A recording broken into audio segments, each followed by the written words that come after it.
we're going to start creating some Day of the Dead skulls. We're going to start by making a two-dimensional drawing of the shape of a skull, and we'll do that starting out with our simple shapes.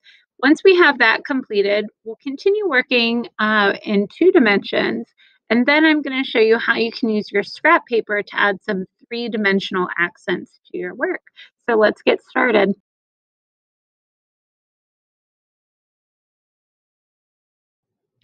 For this work, you are going to want to use one of your large pieces of white drawing paper. So it's 12 inches wide by 18 inches long. And I'm going to start by drawing the top of the head, including the forehead. I'm going to do that by drawing a large circle. My skull is going sideways just so that you can see the entire paper that I'm working on. So I'm going to start with my large circle at the top of my page, and I'll go over this with crayon so that you can see it a little bit clearer in a little bit. Then I need my cheekbones. My cheekbones are underneath my forehead, and they come out just a little bit wider than where the forehead ends. So I'm going to add that in by incorporating an oval shape underneath that circle. Now I can finish that oval if I want to, and I want to do that lightly, or I can just do it around the bottom of that circle shape. And it might take a couple tries to get it just right. Now I need the bottom of my cheeks and my jaw.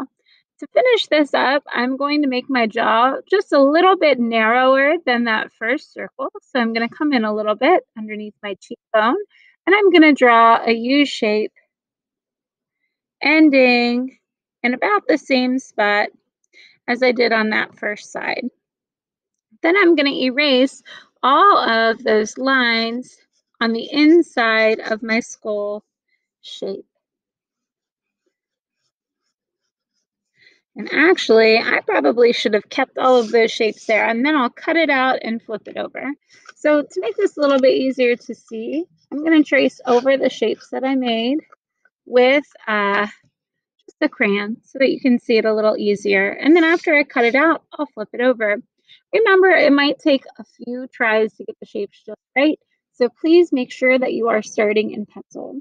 So I started with a circle for the top of my head and my forehead. This will get erased later. Then for my cheekbones, I made a long skinny oval that goes underneath.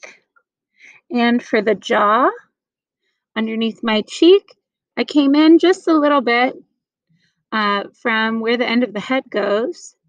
And then I'm going to make a nice big U shape for the jaw. Now, again, this is sideways, so it might not look like a skull to you yet. Once I have that done, I can cut out around the outside only of my work.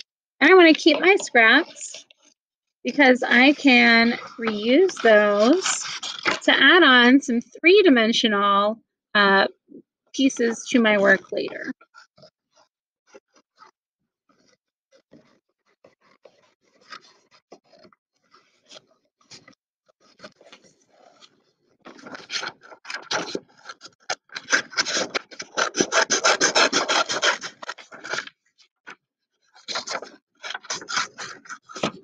And for those who are still working on their cutting skills, make sure you have your thumb in the little hole and your pointer finger and middle finger in the big hole.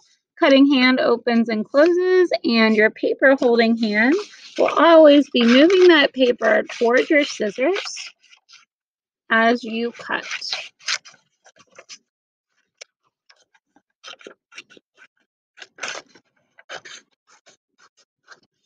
I'm going to put my scissors away, and remember, I am keeping my scrap paper so you can either cut it or rip it into a few smaller pieces so that you can stack it up.